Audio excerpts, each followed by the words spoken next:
Welcome back into our program. We are talking money because it is Lowcountry Money Talk. So we've got some great information for you on the docket. If you're tuning in, Phil Bloyd has helped us work through a lot of information here so far. We've talked a lot about problems because, well, we're running into a lot with everything happening in the global economy. Mm-hmm.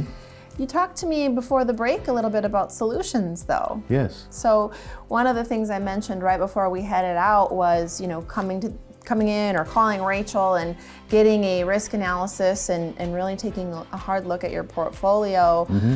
Because when you are going to be taking on somebody and your clients now, you have a lot of solutions on ways to be proactive to combat all of the negative stuff that we've talked about in the episode so far. We have to be. So, if we have all these challenges to our retirement dollar, we have to be smart about how we can maybe change some of the things we're doing so that we can get a better output. And if we don't, we're always, in Kentucky, Einstein, what does he say, the definition of insanity? Doing the same thing over and over, expecting a different result. Right. In Kentucky, where I was born, we have the good hillbilly logic that says if you always do what you always done, you always get what you always got. Oh, I like that better. So that's the Einstein in the hillbilly side of thing. But, I think, Jessa, what we need to do, one thing, if we're in a volatile market and we have some downturns and we have an IRA, which means that we've deferred the taxes, we owe those taxes to Uncle Sam. Mm-hmm. Now, Uncle Sam determines how much they want of that dollar. Right. But how would we like to turn the tables on Uncle Sam a bit?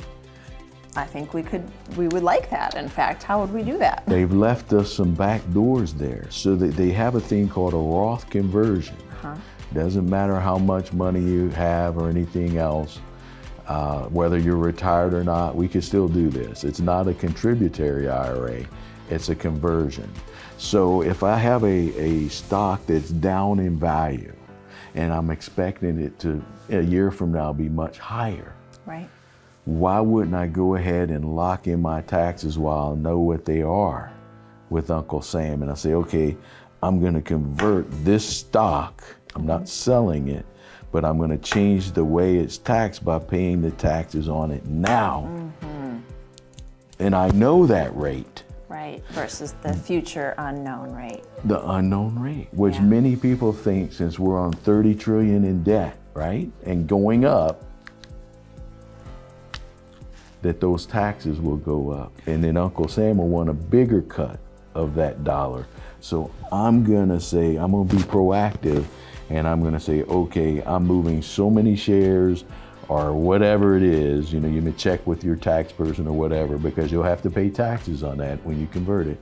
But I'm gonna take proactive and I'm gonna say, I'm gonna convert this and pay taxes on it now, because a year from now, I think that's gonna be worth more money.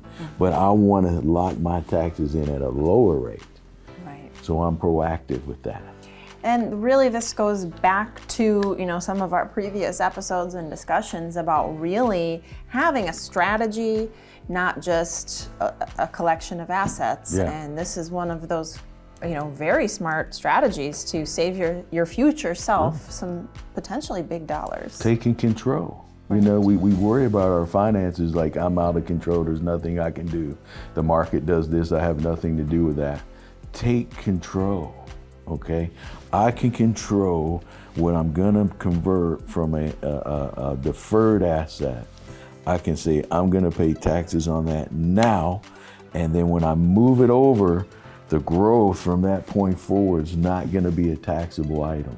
Right. And you know what, Jessa, I think if we do right on the stock or whatever it may be, I think 20 years from now, that a dollar that we don't owe any taxes on is gonna be way more valuable than one today that we locked in and took care of the taxes. So that dollar is gonna be worth, maybe we still have the depreciation, the devaluing of the dollar or whatever, but that tax-free dollar is gonna be worth more than one that I left to the government to decide, are you gonna be nice and benevolent with me and tell me what I owe you 20 years from now? Right. Right. Not a good idea. And it's so easy to kick the can down the road and not think about this until you're ready to think about this. But what a great strategic way to save yourself some money. And let's come back to that. I like it. Let's do it. We'll be back with more after this.